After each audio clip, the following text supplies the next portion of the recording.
I didn't sleep that night. The memories replayed in a twisted loop inside my head.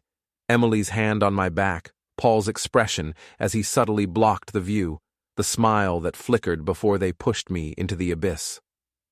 I could still hear the screeching of the train, the deafening roar of steel, the taste of the grime in the air. But what I couldn't understand was how easily they'd done it, how easily they'd thrown me away. My body ached in places I hadn't expected. My right leg was swollen where it had caught the edge of the platform before I tumbled. My neck was stiff, and my lower back was a mass of knots. But the physical pain was nothing compared to the hurt of betrayal. My own daughter had almost let me die. And for what? Money? Power? To get rid of me? I didn't know the answer, but I knew the part of me that trusted them was gone, buried somewhere beneath the tracks. I spent the next morning in a haze, moving around my apartment mechanically. I made coffee but didn't drink it.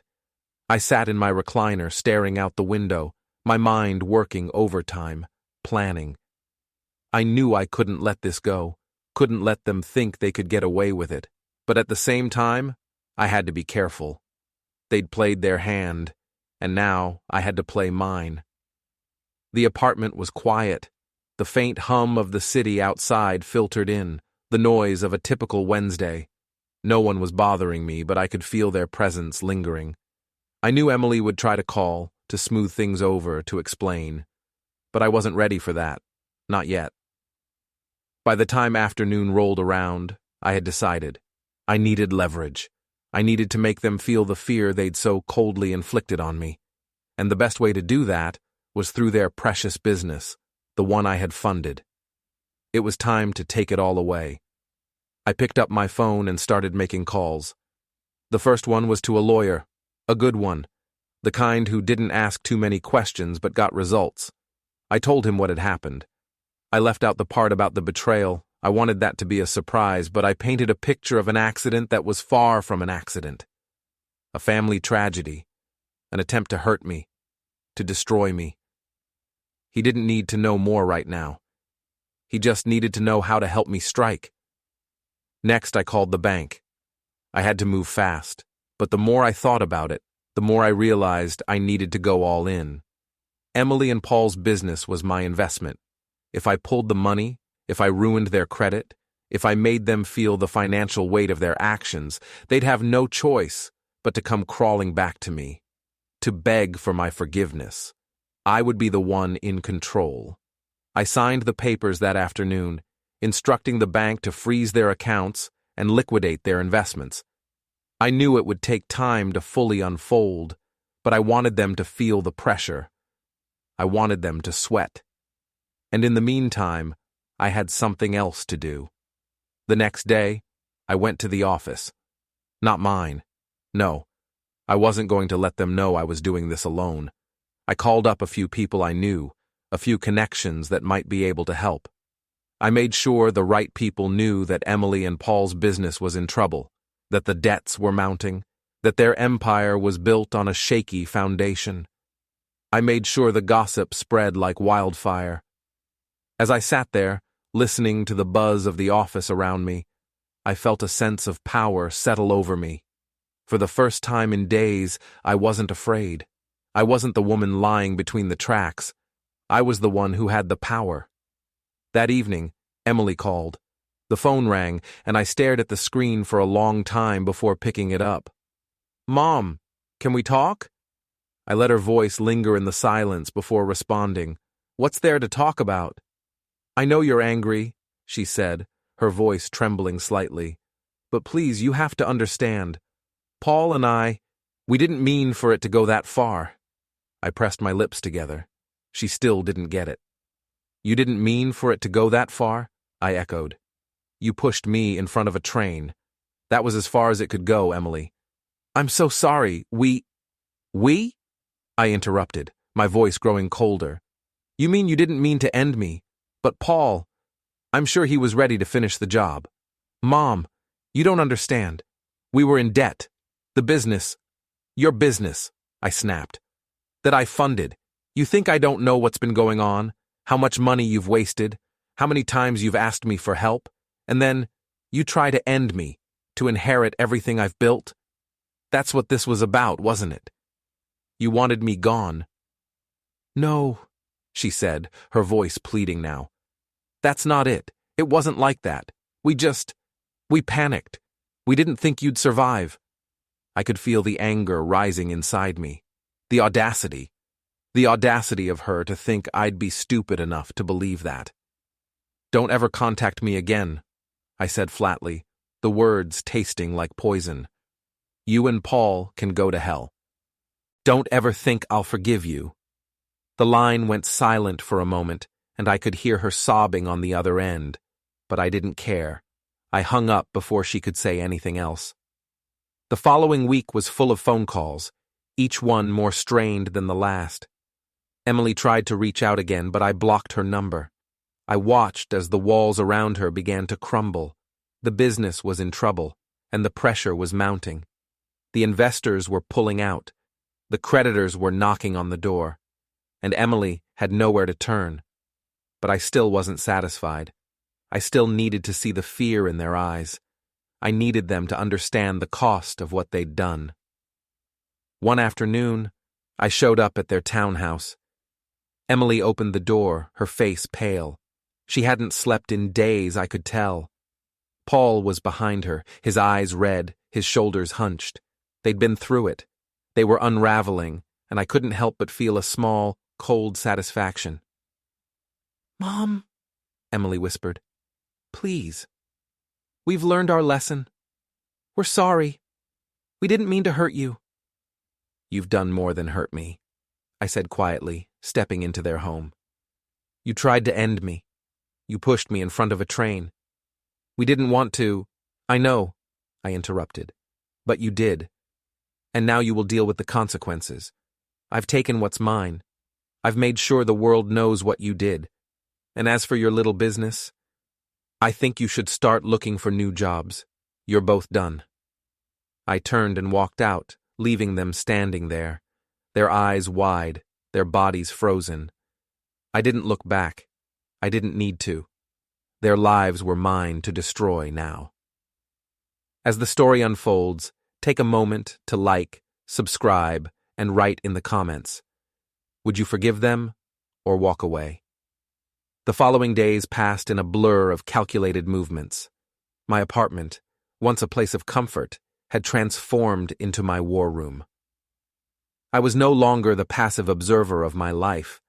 I was the orchestrator, the one pulling the strings behind the scenes. My days were spent studying, plotting, and making sure my every move counted.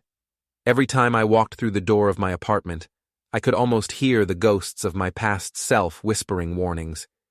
"You can't do this. You're too old. Too tired. You'll regret it." But the truth was, I didn't care anymore. I had spent my life putting others first, giving and giving, until there was nothing left but a hollow shell of what I once was. Now I was playing by my own rules. I wasn't going to let Emily and Paul take what was mine. No, I would make sure they paid for what they had tried to do, for the betrayal they thought they could get away with. They thought I was weak. They thought I was foolish. But I knew better now, and they would soon learn the truth. The first part of my plan was simple. I needed leverage. Emily's business, her fragile empire built on a mountain of debt, would be my starting point. I made a few calls to the people who owed her, the ones she thought would help her when the time came. I didn't need them to know I was involved, just that her back was against the wall, that she was in trouble. And trouble, I knew, had a way of spreading fast. I started with a phone call to an old friend of mine, someone I'd known since my teaching days. Lisa had gone on to work in finance, and though we hadn't spoken in years, I knew she would help me. I laid the groundwork carefully, feeding her information about the mess Emily had created, how the business was floundering, how she and Paul had mismanaged their finances, how Emily's latest scheme to save the company had blown up in her face. Lisa was eager to help. After all, in her line of work, the truth was often the most valuable currency. She told me she had a few connections in the corporate world, people who would be more than happy to offer a bit of advice on how to make Emily's situation even more precarious. I didn't need her to do anything drastic. I just needed the right people to know the truth. That would be enough to set the stage. Over the next few days, the whispers spread. People started talking about Emily's failing business. Investors grew nervous. Creditors who had once been willing to offer a hand now began pulling away. I could feel the pressure building. Emily would soon realize that her carefully crafted world was crumbling, piece by piece. But that was only one part of the puzzle. The next step was more personal. I had to make sure she and Paul never suspected me. I had to become a shadow in their lives, a ghost lurking just out of sight, manipulating events in such a way that they would never know where the danger was coming from. I began watching them, quietly at first. I took to sitting in the park across the street from their townhouse, watching as they came and went. It wasn't a thrill for me. It was a necessity. I needed to learn their every move, their every pattern, their every weakness. I needed to know how they would react under pressure. It wasn't long before I started noticing things, small things. Paul's nervous tic, the way his hand twitched when he thought no one was looking. Emily's tendency to drink too much wine after a stressful day. The way she'd throw herself into her work to avoid facing her failures. I made note of all of it, memorized it like a teacher memorizes a student's behavior. The real breakthrough came when I started investigating their social lives. Emily's close friends, the ones she had leaned on for support in the past, had begun to distance themselves from her. I made a few phone calls, used the same connections that had helped me with Emily's business, and learned some uncomfortable truths. Paul's business ventures had a bad reputation. He'd been involved in a failed investment scheme that had left people angry, hurt, and out of money. Emily had been secretly borrowing from her friends to keep her boutique afloat.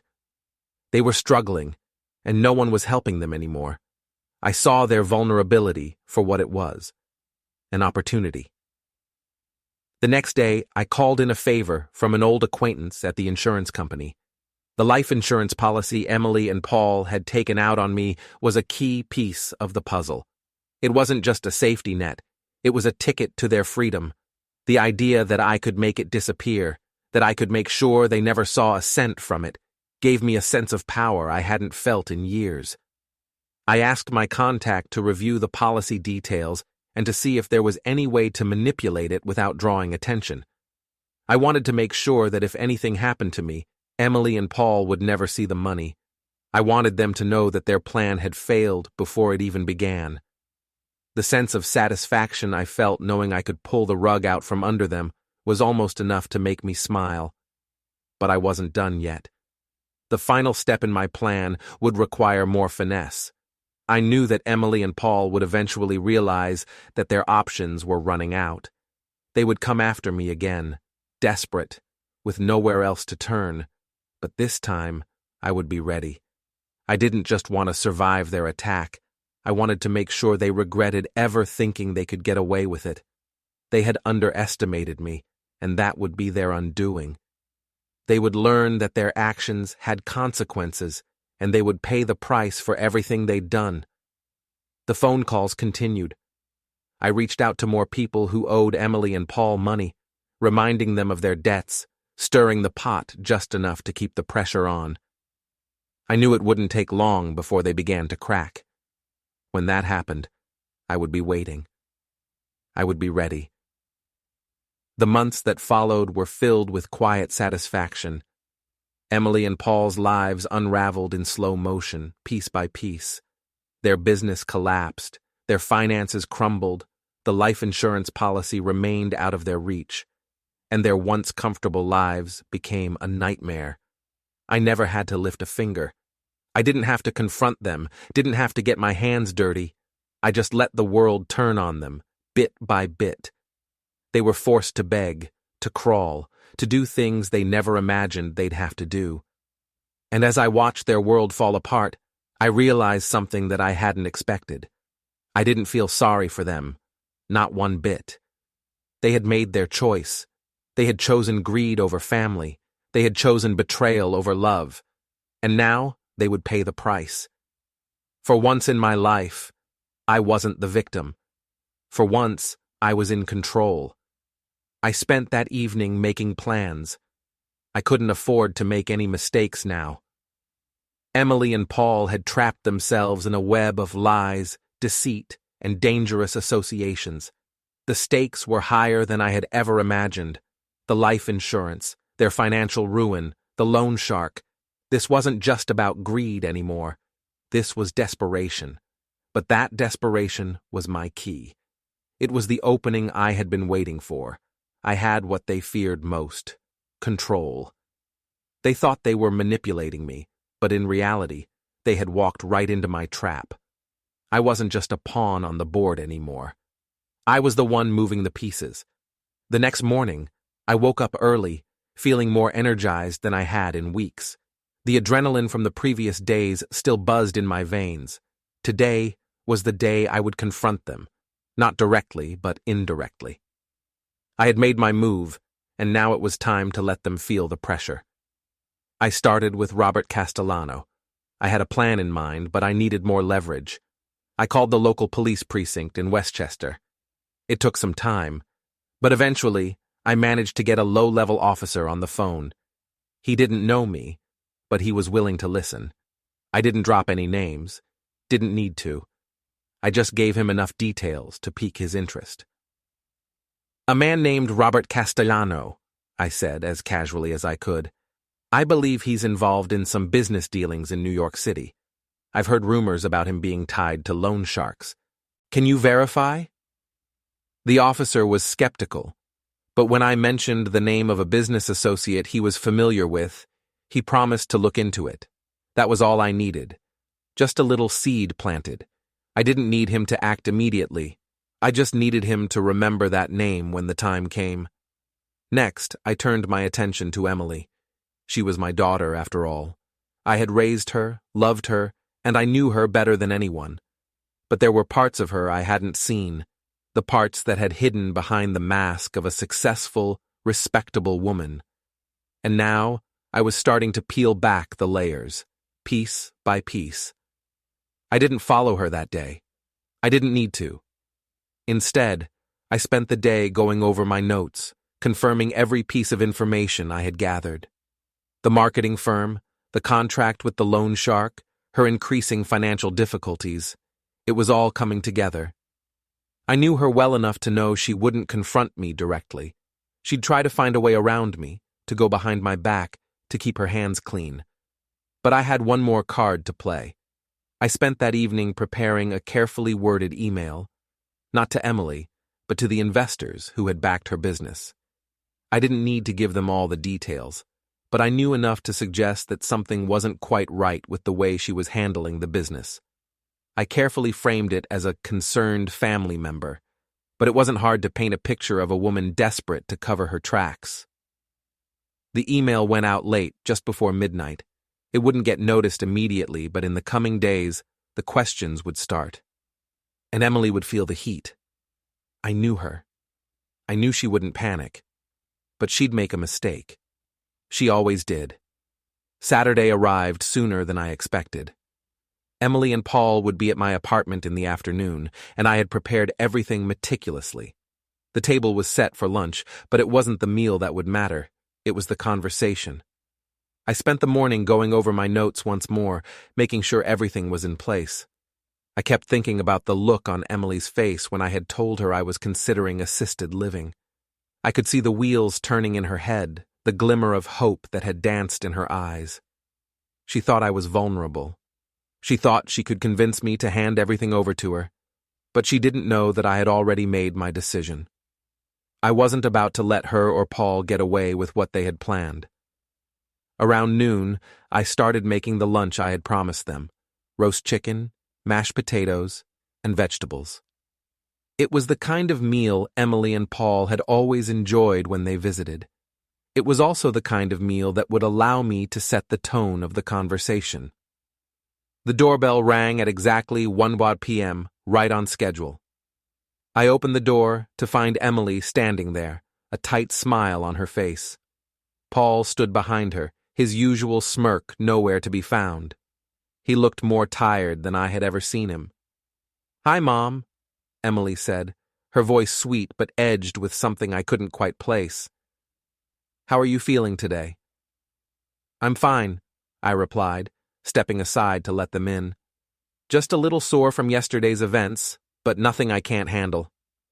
We moved into the living room, and I motioned for them to sit down. Paul sat on the couch, while Emily perched on the armrest, her eyes darting to the table where the meal was set.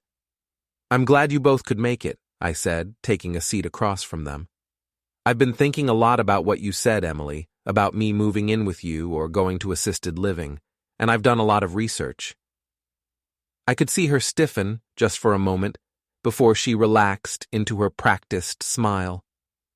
"I'm so glad you're considering it, Mom. We just want what's best for you." I smiled back, but it didn't reach my eyes. "I know, sweetheart. I know you do." I paused, watching her closely, but after thinking about it, I've decided to do something a little different. "Oh?" Emily's tone was guarded, but I could see the flicker of interest. I stood and walked over to the side table where I had placed a few papers earlier. I picked them up slowly, letting the silence stretch out, just long enough for them to start getting nervous. "I've decided that I don't need to move in with you, Emily. I don't need assisted living. What I do need, however, is a change in my will. I've been thinking about it, and I've come to the conclusion that I need to make sure my assets are protected. I don't want to burden anyone, least of all you two. So, I've made some decisions about the future." Their faces froze. Emily's smile faltered for just a second. Paul shifted uncomfortably in his seat. "I'm going to start by changing my beneficiaries," I said calmly, making sure they heard every word. "I've been looking into my life insurance policy, and it seems that some people might have forgotten about the little details, like who really has access to it and what happens when things go awry." Their eyes widened slightly, but neither of them spoke. I could see the panic in their faces now. They weren't used to being caught off guard. I wasn't done. "I've also been thinking about my financial situation. I've made sure that everything is secure, and I'm not going to be handing over any more money without understanding exactly where it's going. You might want to consider that before you make any more plans." I sat back down, watching them carefully. The room was thick with tension. I could see their thoughts racing, their minds trying to process what was happening. Emily was the first to speak, her voice tight. "Mom, we didn't—" "Don't," I interrupted. "Let's not pretend anymore. I know what you've been doing. I know about the loan shark. I know about the contract you gave Paul. I know about the debts you've been racking up. You think I didn't notice? You think I didn't hear you talk about how easy it would be if I were gone?" Her face went pale. Paul was looking at the floor, unable to meet my eyes. They were cornered.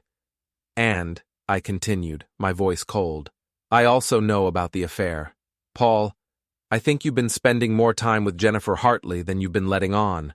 Funny how things come full circle, isn't it?" I watched as the truth sank in. They had no escape now. Saturday arrived.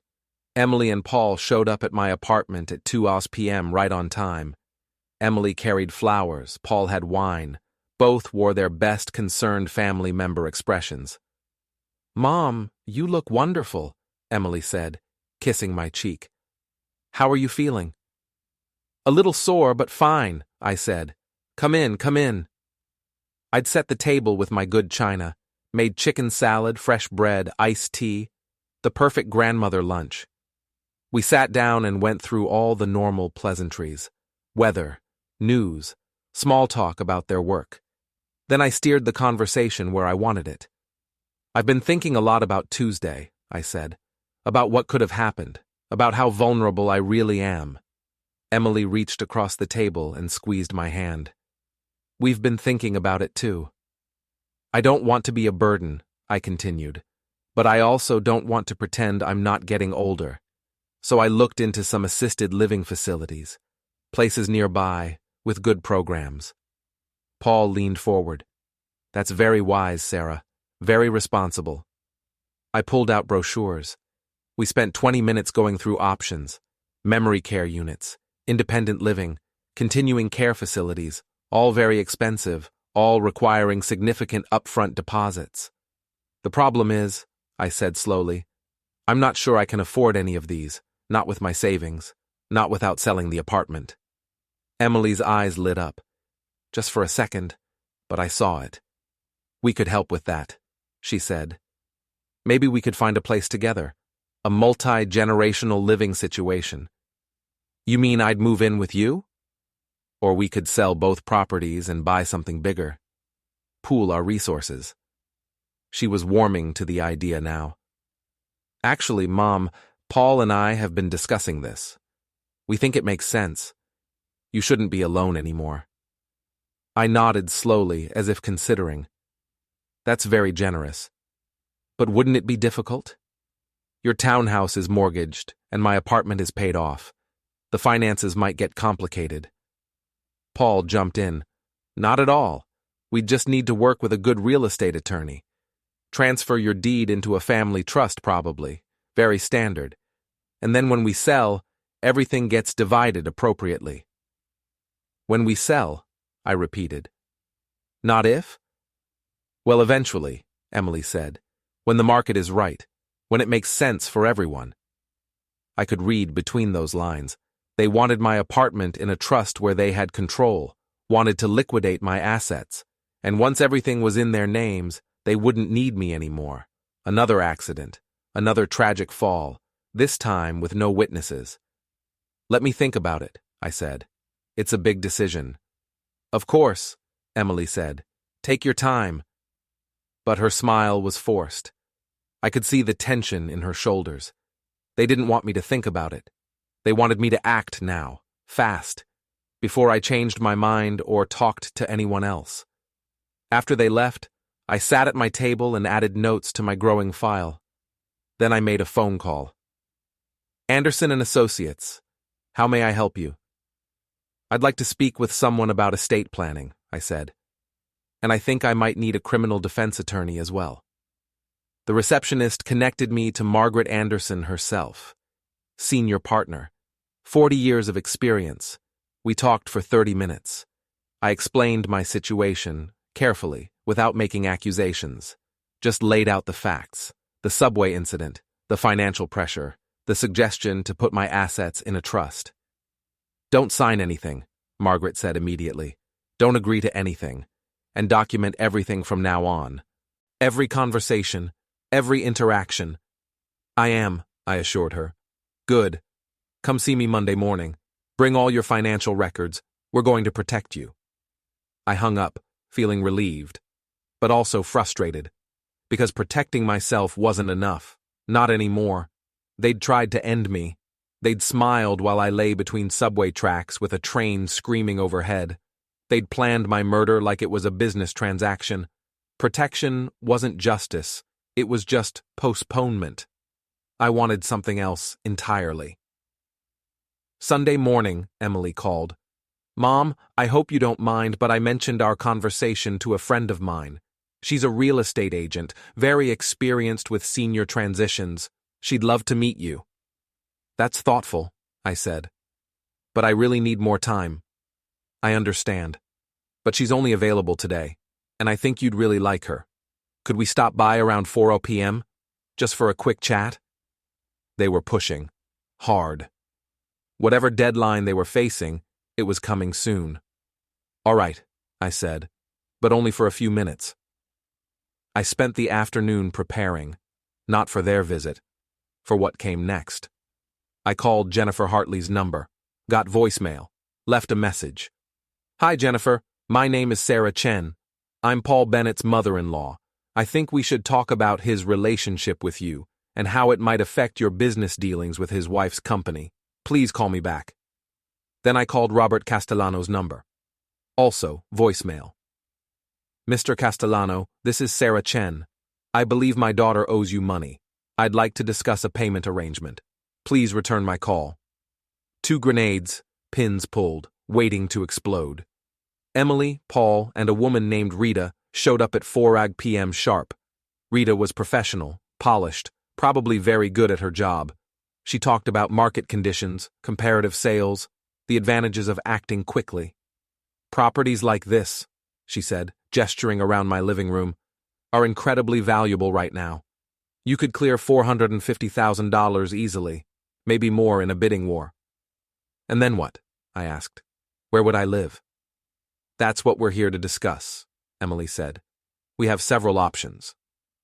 Rita pulled out more brochures, all the same assisted living places I'd already researched. But now she was talking about immediate availability and special pricing and limited time offers. It sounds like you're trying to rush me, I said. Not at all, Emily said quickly. We just want you to have all the information. My phone rang. I glanced at the screen. Unknown number. Excuse me, I said. I need to take this. I walked into my bedroom and answered. Ms. Chen, this is Robert Castellano. You called about your daughter's debt. Yes, I said quietly. I think we should meet. I agree. Tomorrow morning, 10 a.m. There's a diner on Queens Boulevard near the courthouse. You know it? I'll find it.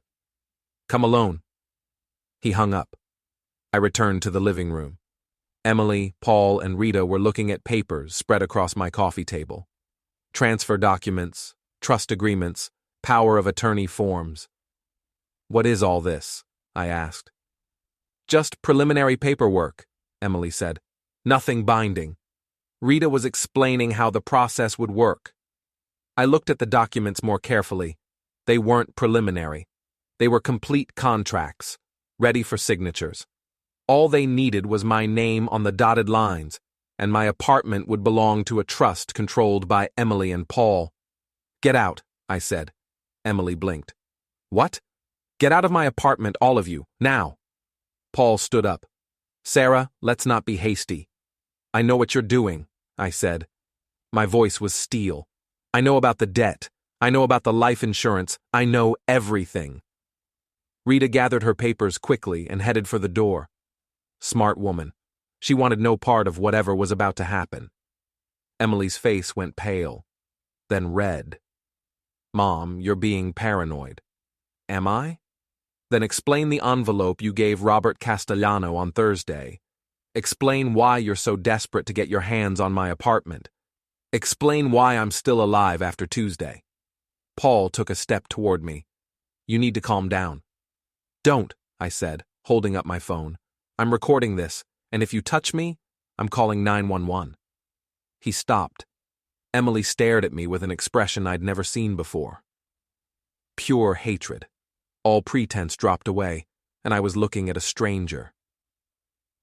You have no idea what you're doing, she said quietly. No idea what you're getting involved in. Then enlighten me. She grabbed Paul's arm. We're leaving, but this conversation isn't over. They left. I locked the door behind them, checked the deadbolt twice, and sat down on my couch. My hands were shaking. Not from fear, from rage. I'd given that girl everything, raised her alone after her father died, worked 2 jobs to pay for her education, supported her dreams, her ambitions, her ridiculous business ventures. And this was how she repaid me? No. Not repayment. This wasn't about debt or gratitude. This was about money and desperation and the fundamental selfishness that some people mistake for survival. But I was done being her victim. Tomorrow, I would meet Robert Castellano. I would find out exactly how much Emily owed him, and then I would make him an offer. Because I'd realized something important over the past few days. I'd spent my entire life playing by the rules, being responsible, being good. And where had it gotten me? Pushed in front of a subway train by my own daughter. The rules had failed me. Society had failed me. Family had failed me. So I was going to write new rules. And Emily and Paul would learn what happens when you try to destroy someone who has nothing left to lose. The following days passed in a quiet, controlled frenzy. I went about my usual routine, but my mind was constantly working behind the scenes. The world around me, the familiar sights of my apartment and neighborhood, felt almost foreign. like I was a spectator in my own life, waiting for the next move. I could feel the tension building, thick and palpable. But there was no going back now.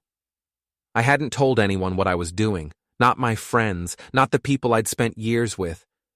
What could I say to them? That my daughter and her husband had tried to end me. They wouldn't believe it. They'd see me as a frightened old woman, maybe even question my mental state. But I knew the truth, and I was going to make them feel the weight of it. I spent Thursday and Friday mostly in isolation, taking care of little errands and making sure my apartment was in order. I wasn't nervous, but I did find myself staring out the window more often than usual. The city looked the same. People went about their lives, unaware of the storm that was about to break. And as I thought about what would happen in the next few days, I felt a strange kind of satisfaction. By Saturday afternoon, Emily and Paul were supposed to arrive. I had already set everything in motion. The life I had been living, quiet, predictable, was over. Now I was the architect of my own fate. I'd spent enough time in the shadows. This was the moment when everything came to light. And I was ready. Around 1:30, I heard the familiar sound of their car pulling into the parking lot below my apartment. I walked into the kitchen, straightened the tablecloth, and set out the bowls of soup I had prepared. I tried to appear calm, but a part of me knew this would be the last time I'd share a meal with them. The doorbell rang at exactly 2 p.m. I opened it with a smile, making sure my face showed none of the plans swirling in my head. Emily looked nervous, but she was hiding it well. Paul was just as unreadable as always, his jaw set in that familiar expression of controlled frustration. "Mom?" Emily said, her voice tight. "Thanks for inviting us over. We're glad you're feeling better." "I'm doing just fine, dear. Come in, sit down," I said, stepping aside to let them in. The moment they stepped inside, I noticed the shift in their posture. They were on edge, and it was obvious they had no idea what was waiting for them. I led them to the dining table, and we all sat down. I served the soup, offering them warm smiles as I watched them carefully. Paul picked up his spoon but barely touched it. Emily was glancing around the room, her eyes flickering between the door and me, as if she expected something, anything, to happen. "Everything smells wonderful, Mom," Emily said after a few moments, trying to break the silence. I nodded. "Thank you, sweetheart. It's just a simple meal." The conversation stalled again. They both knew this wasn't a casual visit. They had come expecting a conversation about me, possibly moving in with them, or perhaps about assisted living. They had no idea they were walking into a trap. After a few minutes, I cleared my throat. "So, I've been doing a lot of thinking since we last spoke." Emily's eyes brightened a little. "About moving in with us?" "Not exactly," I said, leaning back in my chair. "I've decided to make some changes." Both of them froze. Paul's hand paused halfway to his mouth. Emily's face remained frozen, but I saw the flicker of concern behind her eyes. The moment of realization had arrived. "I've made a few decisions about my finances," I continued calmly. "About what happens when I'm gone. I've been doing some research, and I've decided that, effective immediately, I'll be changing the beneficiaries on my life insurance policy. I've also been looking into my other assets." Emily blinked, her face drained of color. "Mom, you don't—" "I do," I said, cutting her off. "I've come to understand that the money I leave behind is mine to control, not yours. Not anymore." "Mom," Paul said, trying to stay calm, "we just want what's best for you." I didn't respond right away. Instead, I stood up and walked to my desk, retrieving the envelope I'd prepared earlier in the week. When I sat back down, I placed it on the table in front of them. I didn't open it. I didn't need to. Emily's hand reached for it instinctively, but I stopped her with a glance. "I'll let you read it when I'm ready." "What is this?" Paul asked, his voice tight, a slight tremor betraying his calm exterior. "I've been doing some business of my own," I said, keeping my voice steady. And I think you'll be interested in what I've arranged. I could see their minds racing. They were trying to piece everything together. They didn't know what they were dealing with. They thought they were dealing with a simple old woman who they could manipulate. But that old woman was long gone. "Mom, what do you mean by that?" Emily asked, her voice rising slightly. "I mean, I've paid off your debts," I said. "Your loans, your business problems, the people you've been borrowing money from. I've taken care of all of it. I've made sure you're free from your financial obligations." Paul let out a breath of relief, but it was short-lived. I watched them both, savoring the moment. They had no idea what was coming next. "Your debts are cleared, but there's a cost," I said slowly. "There's always a cost." Emily's eyes widened as I finally slid the envelope toward her.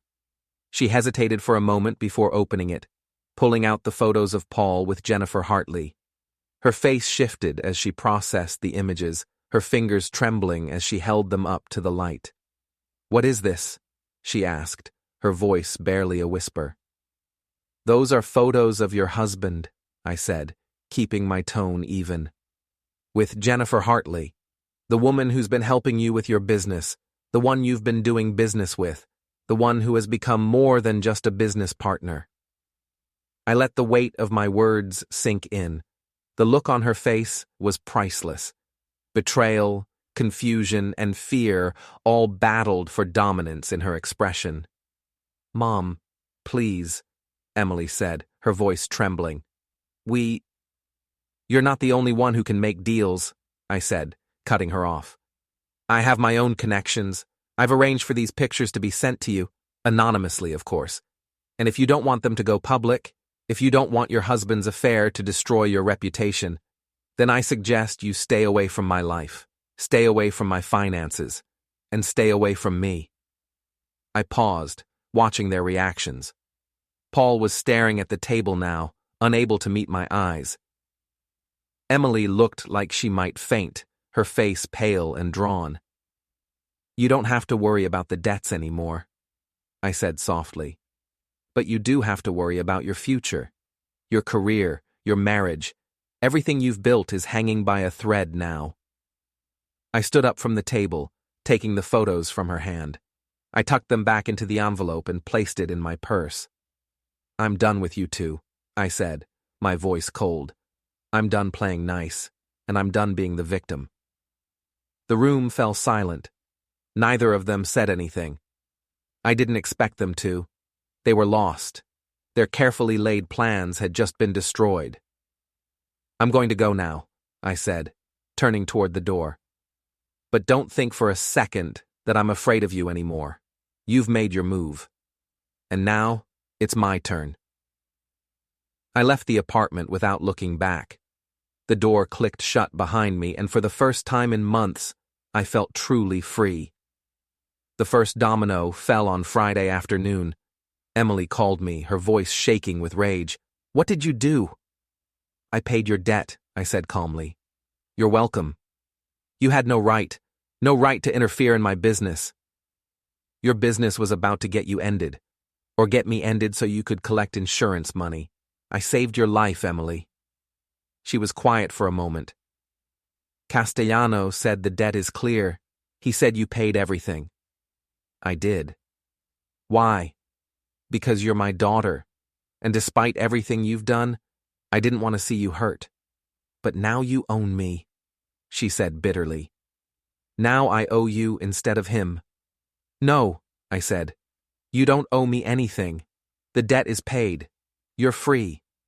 "I don't believe you." "Believe what you want. I'm done with this conversation." I hung up. The second domino fell 2 hours later. Emily called again.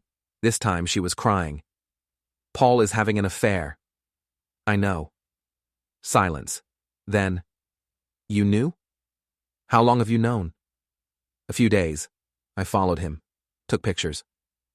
"Did you send them to me?" "No, but I gave them to someone who did." More silence. I could hear her breathing, ragged and harsh. "Why?" she finally asked. "Why would you do that?" Because you need to understand something, Emily. Actions have consequences. You pushed me in front of a train. You smiled while I lay there waiting to die. Did you really think I'd just forget that? Did you think I'd keep protecting you from the truth? He's leaving me, she whispered. He said he wants a divorce.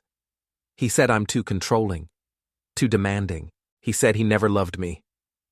Maybe he didn't. You're enjoying this. No, I said honestly. I'm not. I'm just tired of watching you destroy yourself and everyone around you. She hung up. Over the next few days, I watched from a distance as their lives crumbled. I didn't gloat. I didn't celebrate. I just observed, documenting everything in my notebook. Paul moved out of the townhouse. Emily filed for divorce. The business partnership with Jennifer Hartley's company dissolved amid rumors of impropriety. The townhouse went into foreclosure proceedings. Their lawyers started fighting over assets neither of them actually had. But I wasn't done. On Tuesday morning, I went to see Margaret Anderson. I want to file a civil lawsuit, I said, against my daughter and son-in-law. Margaret set down her coffee and looked at me seriously. What grounds? Attempted murder, assault, elder abuse, fraud, emotional distress. Take your pick. You'd need evidence. I pulled out my notebook and slid it across her desk. I have evidence. Bank records showing their debt and my life insurance policy. Witness statements from the subway platform which I've been quietly collecting. Photos of Paul's affair which demonstrates character. Financial documents showing they tried to manipulate me into signing over my assets. And my own testimony about what happened that day. Margaret flipped through the notebook slowly. This is thorough. I was a teacher for 35 years. I know how to build a case. Even with all this, it's not guaranteed. They could argue you're a bitter old woman making accusations because you're angry about the divorce. Let them argue that in court. Let them explain to a jury why they were so eager to get their hands on my apartment. Let them explain the life insurance policy and the subway platform and the trust documents. Let them face public scrutiny. Margaret was quiet for a long moment. Then she smiled. All right, let's destroy them. The lawsuit was filed on Thursday. Emily and Paul were served at their respective addresses. The local news picked up the story that evening. Brooklyn woman sues daughter over subway platform incident. By Friday morning, it had gone viral. Daughter accused of pushing mother in front of train. The story was everywhere. Social media erupted. Emily's business phone rang constantly with reporters. Paul's LinkedIn profile was flooded with comments. Their reputations were ruined overnight. Emily called me one last time on Saturday afternoon. Are you happy now? She asked. Her voice was hollow, defeated. No, I said. I'm not happy. But I'm not a victim anymore either. This lawsuit will destroy me. You know that, right? I'll lose everything. My business, my reputation, my future. You were willing to destroy me first. I made a mistake. I was desperate. Can't you understand that? I understand perfectly. You were desperate, so you decided to murder your mother for insurance money. Yes, I understand that completely. It wasn't like that. Then what was it like, Emily? Explain to me how pushing me in front of a train was anything other than attempted murder. She started crying. Paul pressured me. He said it was the only way. He said Castellano would end us both if we didn't pay. He said you were old anyway, that you'd lived a full life, that the money would do more good with us. And you believed him. I was scared. So was I. Lying between those tracks, listening to the train, knowing my own daughter put me there. I was terrified. But I survived. And now you're going to face the consequences of what you did. Please, she whispered. Please drop the lawsuit. I'll do anything. I'll pay you back. I'll never contact you again. Just please, don't do this. It's too late. It's never too late. You're my mother. You raised me to believe in second chances, in forgiveness, in family. I also raised you to believe in responsibility, in honesty, in basic human decency, but you seem to have forgotten those lessons. I'm begging you. You should have thought about that before you pushed me." I hung up and blocked her number. The lawsuit moved forward. Discovery began. Depositions were scheduled. Emily and Paul hired separate lawyers, which meant they were turning on each other. Good. Let them tear each other apart. But something interesting happened during discovery. The lawyers found evidence I hadn't known about. A series of text messages between Emily and Paul, discussing the accident they were planning. Detailed discussions about the timing, the location, the cover story. They'd been stupid enough to put it in writing. Margaret called me with the news. "This changes everything," she said. "This isn't just civil anymore. This is criminal. I'm forwarding everything to the district attorney's office." Will they prosecute? With this evidence? Absolutely. We're looking at attempted murder charges, maybe conspiracy. They could both go to prison. I sat with that information for a while. Prison. My daughter in prison. Is that what I wanted? I thought about Emily as a child. The way she used to crawl into my lap and ask me to read her stories. The way she'd hold my hand crossing the street. The way she'd said, "I love you, Mommy," every night before bed. That little girl was gone. She'd been replaced by a woman who saw her own mother as nothing more than a financial obstacle, a problem to be eliminated. "Let the DA prosecute," I said. "Let justice take its course." The days after the trial were strange.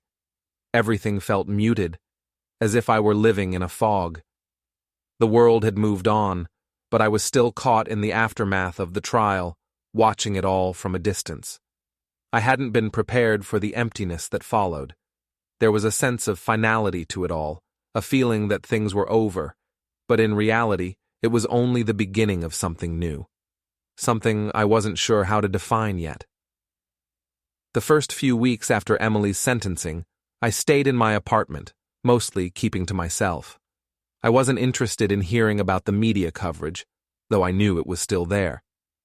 The stories about the shocking mother-daughter confrontation and subway platform murder attempt were plastered across every headline. People loved a scandal, especially when it involved families. They loved the drama of it all. But I had no interest in indulging in the spectacle anymore. I was done with that. I didn't go to visit Emily in prison. I couldn't. I'd lost the daughter I once knew, the daughter I had raised with love and sacrifice. I wasn't going to try to find a way back into her life now that everything had unraveled. She had made her choice, and I had made mine.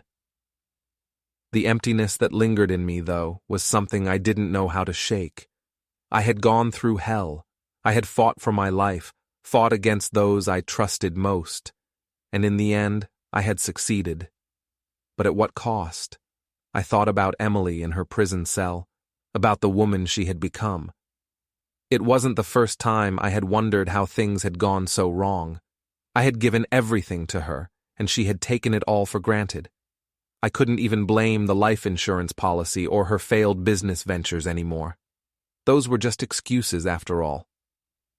The truth was darker. She had become someone I barely recognized. Someone willing to throw away everything, including me, for a chance at freedom. Paul was a different story. 3 years of probation and community service. A slap on the wrist compared to Emily's sentence. I knew he wasn't innocent. He had helped make the plan. He had participated in the lie. But he wasn't the one who had pushed me into the path of the train. He wasn't the one who had made the cold decision to end me. He had been weak, yes. But his weakness wasn't the same as Emily's malice. I didn't know what to do with him either. I'd taken care of his debts, exposed his affair, made sure he felt the consequences of his actions. He had paid a price, but it wasn't enough. I had wanted him to suffer more, to feel the weight of what he had done to me. But I didn't know how to keep punishing him without becoming just like them. The vindictiveness, the obsession with revenge, it would eat me alive if I let it. So I kept my distance from him, too. By late spring, I had fallen into a new routine. I spent my days quietly, mostly at home. I would go out for walks in the park, run errands, and occasionally meet up with old friends who checked in on me. They knew something had changed, but they didn't press me for details. They respected my silence, and I was grateful for that. The loneliness was hard to face sometimes. I had spent so much of my life focused on others, on taking care of Emily, Paul, even my late husband, that I didn't know what to do with myself now. I had always defined myself through them, through the roles I played as mother, wife, caretaker. But now, all of those roles had been stripped away, and yet, there was a part of me that knew I was freer than I had ever been. I didn't have to answer to anyone anymore. I didn't have to justify my actions or my choices to anyone. The truth was, I had fought for my life, and I had won. But I didn't feel like a winner. I felt like a survivor. And sometimes, that was a hard distinction to make. In the months that followed, I started taking on small projects, things I had put off for years. I cleaned out closets, went through old photographs, and began writing down my thoughts in a journal. I thought about Emily, about the things I had done for her, about how she had never appreciated it. I thought about Paul and the mistakes I had made in trusting him, in enabling his weakness. And most of all, I thought about the life I had lived before everything went wrong. The memories of my teaching days came back to me often. The classroom, the students, the relationships I had built with my colleagues. I had spent 35 years in that career, molding young minds, teaching them the value of hard work and perseverance. But looking back, I saw something else. I had been preparing myself for a battle I hadn't even known was coming. I had been gathering the tools I would need for my own survival, without even realizing it. One day, a letter arrived in the mail. It was from Emily's lawyer. I stared at the envelope for several minutes before opening it. Inside was a letter from Emily herself. Mom, I don't expect you to forgive me. I don't expect you to want anything to do with me ever again. I know I've ruined everything, and I will carry that weight for the rest of my life. I want you to know that I understand now. What I did to you, what I thought I could do to you was wrong, and I am so sorry. I don't expect you to answer this letter, and I don't expect any kind of redemption. I just wanted you to know that, for once, I see what I've done. And I'm sorry. Love. Emily. I held the letter in my hands, my fingers trembling slightly. It had been so long since I had heard from her, so long since I had allowed myself to think of her as anything other than the person who had betrayed me. I didn't know what to make of it. Part of me wanted to forgive her, to let her back into my life in some way. But the other part of me, the part that had survived her, the part that had fought for my life, couldn't let go of the betrayal, couldn't forget what she had done to me. I folded the letter carefully and placed it on my desk. I didn't throw it away. I didn't respond. But for the first time in a long while, I let myself sit with the feelings that had come up in response to her words. Forgiveness wasn't something I could give her. Not yet. But maybe one day, if she truly understood the depth of her actions, if she could prove that she had changed, then maybe, just maybe, there could be a way forward. But that was a long way off. And for now, I had to focus on the life I had built for myself, without them. As for Paul, I knew he wouldn't be part of my future either. He had played his part in the destruction of everything I had worked for. His 3 years of probation were nothing compared to the years he had cost me. He had proven to me that people like him would always choose the easy way out, always prioritize themselves over others. I could never trust him again, and I didn't have to. The world had changed, but so had I. I had lost a daughter. I had lost a son-in-law. But I had gained something far more valuable. My independence, my strength, and my peace. And in the end, that was enough. 3 months after the sentencing, I sat in my apartment and took stock of my life. I'd won. Emily was in prison. Paul was disgraced and divorced. Their reputations were destroyed. Their futures were ruined. I'd gotten exactly what I wanted. So why did I feel so hollow? I'd spent my entire savings paying off their debt. My retirement fund was gone. I was living on Social Security and my pension, which was enough but not comfortable. I'd have to be careful with money for the rest of my life. But that wasn't what bothered me. Money was just money. I could manage. What bothered me was the silence. My phone never rang anymore. I had no family, no daughter checking in, no son-in-law stopping by, no grandchildren to spoil, because Emily and Paul had never had kids. I'd sacrificed my daughter to get justice, and justice had left me completely alone. I thought about visiting Emily in prison, wondered what I'd say if I did. I'm sorry. I forgive you. I love you anyway. But I couldn't make myself do it. The wound was too deep, the betrayal too complete. One afternoon in June, my doorbell rang. I opened it to find Jennifer Hartley standing in the hallway. "Ms. Chen," she said, "I hope I'm not intruding. I wanted to talk to you." I let her in. She sat on my couch, nervous and uncomfortable. "I want to apologize," she said, "for my involvement with Paul. I didn't know he was married at first, and when I found out, I should have ended it immediately. I was weak and selfish, and I contributed to your family's destruction." "You didn't push me in front of a train," I said. "No, but I was part of the web of lies and deception that led to it, and I wanted you to know that I'm sorry, truly sorry." I studied her face. She seemed genuine, young and stupid and sorry, but genuine. "Thank you," I said. "I appreciate you coming here." She left, and I was alone again. Summer turned to fall. I started volunteering at the library, helping with adult literacy programs. It gave me something to do, a reason to get up in the morning, people to talk to who didn't know my story. One of my students was a woman named Grace, 62, learning to read after a lifetime of hiding her illiteracy. We met twice a week, working through children's books and gradually progressing to adult material. "Why'd you wait so long?" I asked her one day. "Fear," she said simply. "Fear of being judged, fear of failure, fear of change.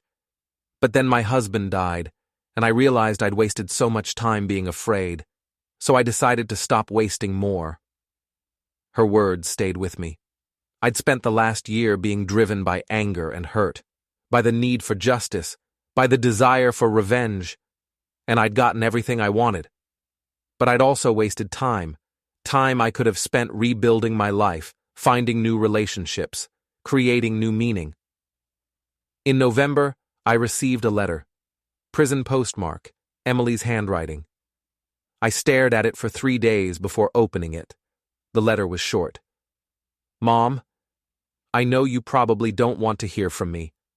I don't blame you, but I've had a lot of time to think in here, and I need to tell you some things. You were right about everything. I was greedy, selfish, cruel. I betrayed you in the worst way possible, and there's no excuse for it. I don't expect forgiveness. I don't even want it because I don't deserve it. But I want you to know that I'm using this time to become a better person. I'm in therapy. I'm taking classes. I'm facing what I did instead of running from it. And I'm genuinely sorry for the pain I caused you. You deserved better from me. You deserved better from the world. I hope you're finding peace. Emily." I read it twice. Then I folded it carefully and put it in a drawer. I didn't write back. Wasn't ready for that. Might never be ready. But I didn't throw it away either. December came. A year since the arrests. I was having lunch with Margaret Anderson, who'd become something like a friend over the past months. "How are you doing?" she asked. "Really doing?" "I'm managing," I said. "Some days are harder than others. Do you regret it, pursuing the case?" I thought about that question carefully. "No," I said finally. "They tried to end me. They deserved consequences. But I regret losing my daughter in the process. I regret that it had to end this way." "You didn't end it this way. She did, when she put her hands on your back." "I know, but that doesn't make it hurt less." Margaret nodded. Have you thought about responding to her letter? Every day, but I don't know what I'd say. You don't have to say anything. Sometimes silence is its own answer. We finished lunch and parted ways. I took the subway home, same line as always. Stood on the platform at 42nd Street and looked down at the tracks. I wasn't afraid anymore. The fear had burned away, replaced by something harder, something colder. I'd survived the worst thing I could imagine, and I was still here. That evening, I pulled out Emily's letter and read it again. Then I got out a piece of paper and started writing. Emily, I received your letter. I appreciate your honesty and your willingness to take responsibility for your actions. I don't know if I'll ever be able to forgive you. The betrayal runs too deep. But I acknowledge your effort to change, and I hope you succeed. For your own sake, not mine. I'm rebuilding my life without you in it. That's not a punishment, it's just reality. We both have to live with the consequences of what happened. You'll serve your time. I'll serve mine in a different way. Maybe someday, years from now, we'll be able to have a conversation. But not now, not yet. Maybe never. I'm not sure. What I am sure of is this. I survived. You tried to destroy me, and I survived. And I'm stronger now than I ever was before. Not because of what you did to me, but because of what I did for myself. I fought back. I refused to be a victim. I took control of my own life. And that's something no one can ever take away from me. I hope you find your own strength in there. I hope you use this time to become someone your father would have been proud of. Because right now, I'm not. Your mother, Sarah. I sealed the letter and mailed it the next morning. Then I went about my life. Library work, reading, walking through my neighborhood, small pleasures, simple routines. I wasn't happy exactly, but I wasn't destroyed either. I was something in between, surviving, adapting, moving forward one day at a time. Spring came, then summer. Life continued its relentless march forward, indifferent to personal tragedies and private wars. I turned 69 in July, celebrated alone with a cupcake and a cup of tea, thought about all the birthdays Emily had missed, all the birthdays she'd continue to miss, and I felt nothing, no sadness, no anger, just acceptance. She'd made her choices. I'd made mine. We both had to live with them. On a warm evening in August, I stood on my apartment balcony and watched the sun set over Queens. The city stretched out before me, millions of lives intersecting and diverging, everyone carrying their own burdens and victories. I'd won my war. But victory felt different than I'd expected. Less triumphant, more exhausting. Emily was in prison. Paul was rebuilding his life somewhere in California. And I was here, alone but alive, damaged but unbroken. The train had passed. I'd survived. And that had to be enough. Because in the end, survival isn't about winning or losing. It's not about justice or revenge. It's about standing up after you've been knocked down. It's about refusing to let the darkness consume you. It's about choosing to live, even when living hurts. I'd made that choice. Every single day, I made that choice. And I'd keep making it for as long as I had left. The sun dipped below the horizon. The city lights began to flicker on. I finished my tea and went inside. Tomorrow would come, and I would face it, just like I'd faced everything else. Alone, alive, undefeated. That was my revenge, not Emily's imprisonment, not Paul's humiliation, not their destroyed lives and shattered dreams. My revenge was surviving, thriving, refusing to let them break me. They'd tried to push me in front of a train. Instead, they'd pushed me into becoming someone stronger than I'd ever been before. And that strength was mine forever. I closed my balcony door, locked it, and went to bed. The story was over. The war was won. And I was still standing. That was enough. That had to be enough.